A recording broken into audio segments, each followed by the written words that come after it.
പറയുന്നുണ്ട് ഈശോ, എൻ്റെ പിതാവിൻ്റെ ഭവനത്തിൽ അനേകം വാസസ്ഥലങ്ങളുണ്ട്. ഇല്ലായിരുന്നെങ്കിൽ നിങ്ങൾക്ക് സ്ഥലമൊരുക്കാൻ പോകുന്നുവെന്ന് ഞാൻ പറയുമായിരുന്നു. ഞാൻ പോയി നിങ്ങൾക്ക് സ്ഥലം ഒരുക്കി കഴിയുമ്പോൾ ഞാനായിരിക്കുന്നിടത്ത് നിങ്ങളും ആയിരിക്കേണ്ടതിന് ഞാൻ വീണ്ടും വന്ന് നിങ്ങളെയും കൂട്ടിക്കൊണ്ടുപോകും.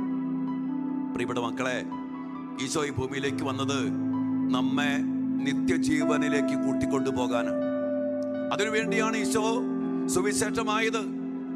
അതുകൊണ്ട് യഥാർത്ഥമായ സുവിശേഷം നിത്യജീവനിലേക്ക് നയിക്കുന്ന സുവിശേഷമാണ്, സദ്വാർത്തയാണ്. അല്ലാതെ അനുഗ്രഹത്തിന്റെ സുവിശേഷമല്ല. സുവിശേഷത്തിന്റെ യഥാർത്ഥമായ പ്രഘോഷണമാണ് നിത്യജീവന്റെ സുവിശേഷ പ്രഘോഷണം. അതുകൊണ്ട് ഈ ദിവസങ്ങളിൽ പ്രിയപ്പെട്ട മക്കളെ, നമ്മൾ നിത്യജീവന്റെ സുവിശേഷത്തിന്റെ അഭിഷേകത്തിലായിരിക്കുമ്പോൾ നമ്മയും നമ്മുടെ കുടുംബങ്ങളെയും നമ്മുടെ ജീവിതങ്ങളെയും ഈ തിരുവചനങ്ങളോട് ചേർത്ത് നിത്യജീവന്റെ രഹസ്യങ്ങളിലേക്ക് നമുക്ക് നമ്മെ തന്നെ സമർപ്പിക്കാം.